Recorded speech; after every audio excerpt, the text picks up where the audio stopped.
CTET REET Madhya Pradesh शिक्षक भर्ती वर्ग 3 सुपर टेट एग्जाम की तैयारी कर रहे हैं तो चैनल को सब्सक्राइब कर लीजिएगा और सब्सक्राइब करने के बाद बेल बटन को ऑन करना है ताकि लेटेस्ट वीडियोस के नोटिफिकेशन आपको सबसे पहले मिले।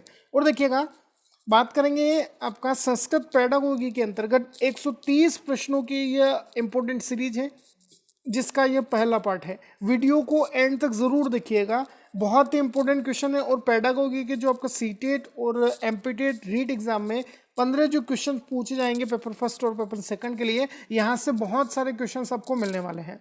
स्टार्ट करेंगे।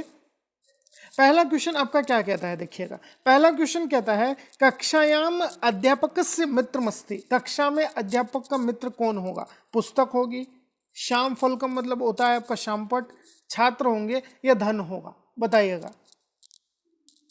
पहले क्वेश्चन का आंसर कर दीजिए। कक्षा में अध्यापक का मित्र कौन होगा, बताइए। तो बिल्कुल राइट आंसर दिया है आपका। देखिएगा, श्याम फलकम या श्यामपट कक्षा में अध्यापक का मित्र होता है। आया समझ में? कक्षा में अध्यापक का मित्र कौन होगा? श्याम फलकम या श्यामपट कहते हैं हम जिसको।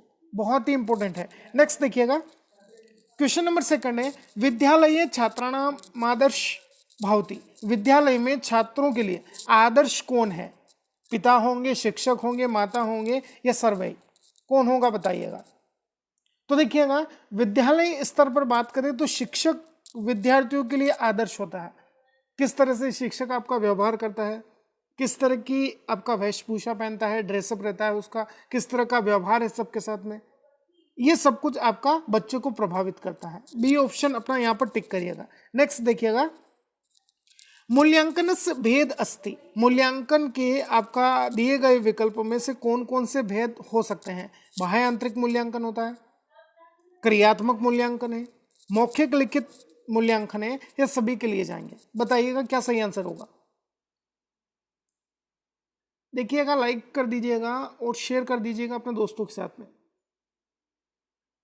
देखिएगा, मूल्यांकन के भेदों की बात करें आपका तो बाह्य आंतरिक मूल्यांकन होता है, क्रियात्मक मूल्यांकन होता है, कुछ गतिविधियां शिक्षक देता है उनसे भी आपका मूल्यांकन हो सकता है, कोई प्रोजेक्ट वर्क है, समूह वर्क है कोई, तो यह आपका क्रियात्मक मूल्यांकन के अंतर्गत आता है। फिर मौखिक जो वाइवा होता है आपका, फिर लिखित मूल्यांकन होता है, तो सभी के लिए जाएंगे। यहाँ पर मूल्यांकन के भेदों में सभी आएंगे, बाह्य आंतरिक है, क्रियात्मक है, मौखिक लिखित, सभी प्रकार के मूल्यांकन होंगे। नेक्स्ट देखिएगा, नीति शतकम कस्य कृति अस्ति। अब देखिएगा, नीति शतकम जो है इनमें से किसकी रचना है या कृति है? भारवी की है, भर्तृहरि की है, कालिदास की है या अश्वघोष की है? बताइएगा। बहुत ही इंपॉर्टेंट क्वेश्चन कहेंगे इसको। तो देखिएगा, नीति शतकम में क्या है? नीतिगत वर्णन किया गया है आपका, और यह आपका भर्तृहरि की कृति होगी। भर्तृहरि की जो नीति शतकम है उसमें आपका जो नीतिगत वर्णन है, नीति को यहाँ पर सबसे सर्वोपरि माना है इन्होंने। किन्होंने? आपका भर्तृहरि के लिए जाएंगे। नेक्स्ट देखिएगा, आदि कवि कथ्यते। इनमें से कौन आदि कवि या आदिकाल के कवि माने जाते हैं? वेदव्यास, कालिदास, विष्णु शर्मा या वाल्मीकि? बताइएगा, कौन इनमें से आदि कवि कहेंगे या आदि कवि कथ्यते? तो आदि कवि आपका वाल्मीकि को कहते हैं। वाल्मीकि ने आपका कौन से ग्रंथ की रचना की? तो वाल्मीकि ने रामायण ग्रंथ की रचना की। आदि कवि किन्हें कहेंगे? आदि कवि वाल्मीकि होंगे। बहुत ही इंपॉर्टेंट क्वेश्चन। नेक्स्ट देखिएगा, क्वेश्चन कहता है पाठ्यसहगामी क्रियाणाम महत्वम।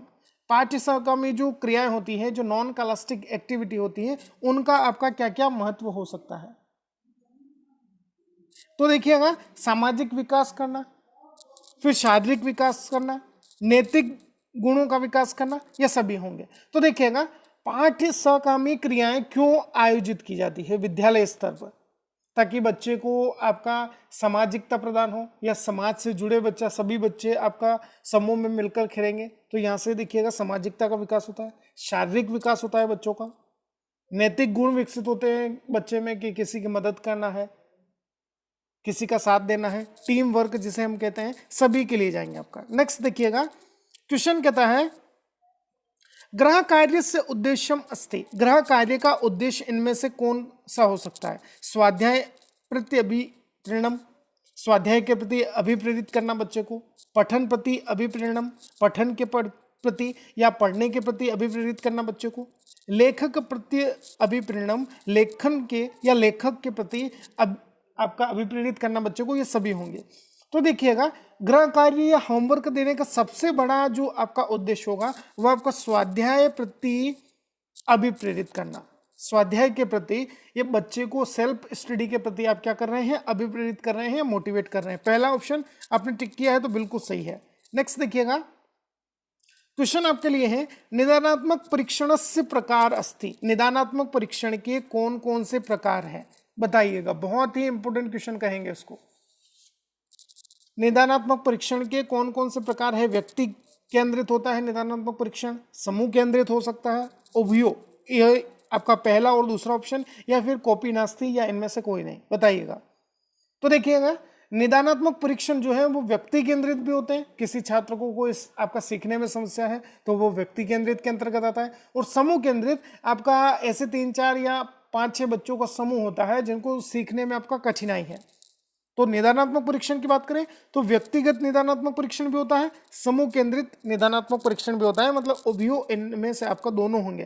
पहला ऑप्शन भी सही है, दूसरा भी, दोनों सही होंगे। इन्हें आपको सी ऑप्शन टिक करना है, उभयो ऊपर के दोनों ऑप्शन। नेक्स्ट देखिएगा, क्वेश्चन कहता है आपका भाषायाम शिक्षणम नाम। भाषा के जो आपका या भाषा के अंतर्गत शिक्षण किसे कहेंगे? भाषण शिक्षण है, वाचन शिक्षण से, लेखन शिक्षण से, या उक्त त्रयस्य शिक्षणम। तो देखिए भाषा शिक्षण के अंतर्गत भाषण देना भी आता है, वाचन करना भी आएगा, लिखना भी आएगा, लेखन से शिक्षण सभी के लिए जाएंगे। आंसर क्या हो आपका? तीनों, उपयुक्त तीनों के लिए जाएंगे। नेक्स्ट देखिएगा, बढ़ेंगे, बहुत इंपॉर्टेंट क्वेश्चन है सभी। क्वेश्चन कहता है संस्कृत शिक्षणे सर्वोत्तम विधि वर्तते। संस्कृत शिक्षण के अंतर्गत सर्वोत्तम विधि इनमें से कौन सी है? कथा शिक्षण है, गद्य शिक्षण है, पद्य शिक्षण है, या नाटक शिक्षण है, बताइएगा। तो देखिए संस्कृत शिक्षण में सबसे महत्वपूर्ण विधि आपका नाटक शिक्षण को माना जाता है।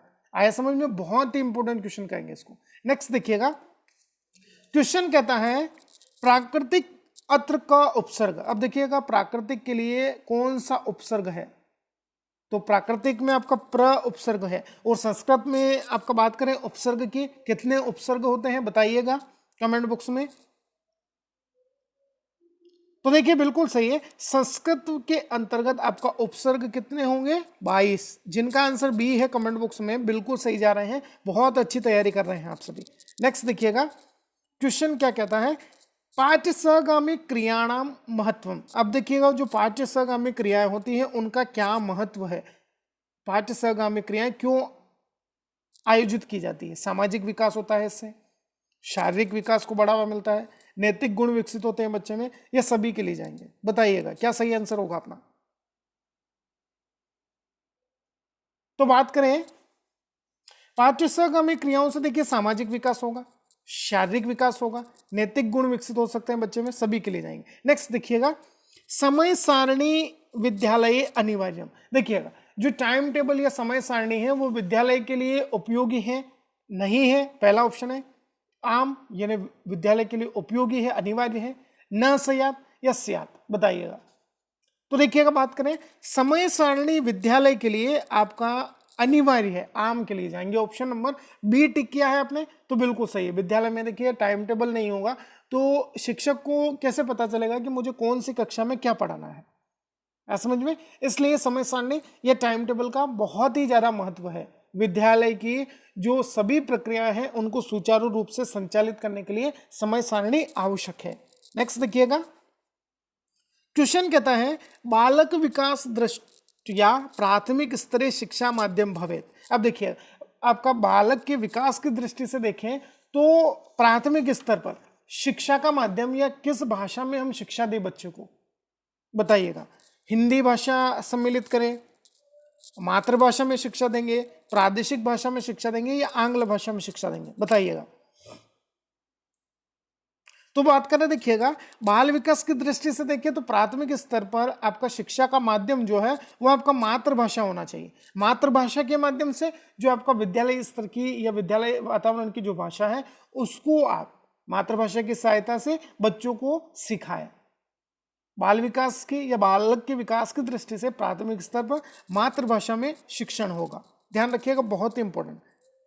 नेक्स्ट देखिएगा, अधिगम से अभिप्राय भवति। अधिगम में आपका या अधिगम का तात्पर्य क्या है, अधिगम का मतलब क्या होता है? ज्ञानस्य स्थायीकरणम, ज्ञान का स्थायी रूप होता है अधिगम। प्रशिक्षणम, प्रशिक्षण देना होगा। अपेक्षित व्यवहार परिवर्तन, सीखने के बाद किस प्रकार से बच्चा व्यवहार परिवर्तन करता है, यह होगा अधिगम। या बुद्धि विकास, बुद्धि का विकास, बताइएगा, जल्दी जल्दी आंसर करते चलिए।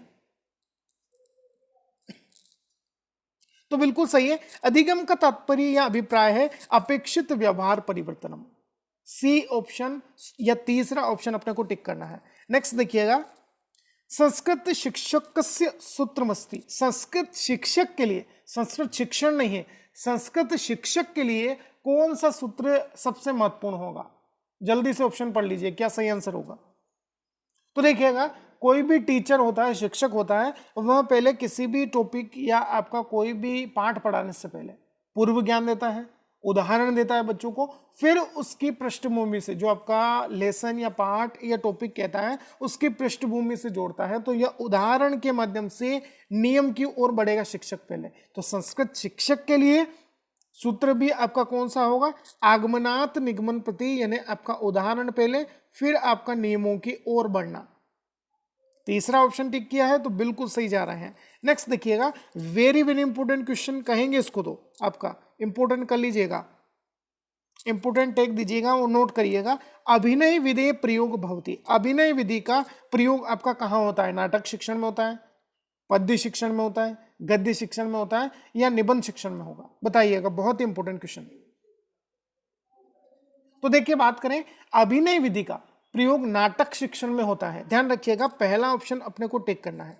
नेक्स्ट देखिएगा, गहन अध्ययन प्रविधि अस्ति। गहन अध्ययन की इनमें से कौन सी प्रविधि उपयोग में लाई जाएगी या उपयोग में ली जाती है गहन अध्ययन के लिए? कथा शिक्षण होता है, व्याकरण शिक्षण होता है, गद्य शिक्षण होता है, या पद्य शिक्षण होता है?